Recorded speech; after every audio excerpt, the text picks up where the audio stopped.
আমাদের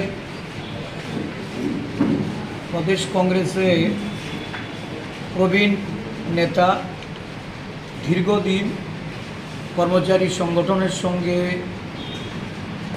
যুক্ত ছিলেন শ্রী দুলাল চক্রবর্তী।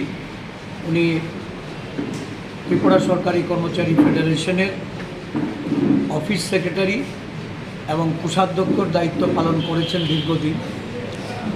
ওনার অকাল প্রয়াণে আমাদের প্রদেশ কংগ্রেসের পক্ষ থেকে আজকে এক স্মরণসভার মধ্য দিয়ে ওনাদের প্রতি শ্রদ্ধাঞ্জলি অর্পণ করা হয়। ঠিক গ্রামীণ ব্যাংক অফিসার্স অ্যাসোসিয়েশন জাতীয়তাবাদী সংগঠন, এই সংগঠনের সভাপতি ভবানন্দ মজুমদার উনি পরলোক গমন করেন।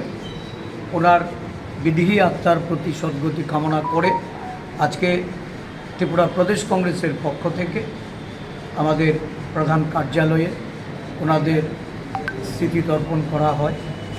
এই দুজনের পরিবার পরিজনদের প্রতি আমরা প্রদেশ কংগ্রেসের পক্ষ থেকে সমবেদনা জ্ঞাপন করছি এবং ওনাদের দীর্ঘ কর্মজীবনে জাতীয় কংগ্রেসের একজন জাতীয়তাবাদী সংগঠক হিসাবে কর্মচারী সংগঠনকে তারা যেভাবে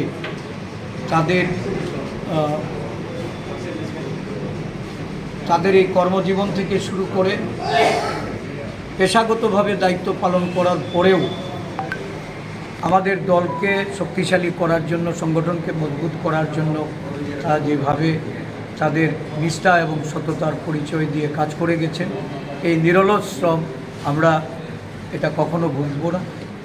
আগামী দিনেও তাদের আদর্শে অনুপ্রাণিত হয়ে জাতীয় কংগ্রেস এবং আমাদের কর্মচারী সংগঠন এগিয়ে যাবে। আজকে এই দিনে তাদেরকে স্মরণ করে তাদের আত্মার সদ্গতি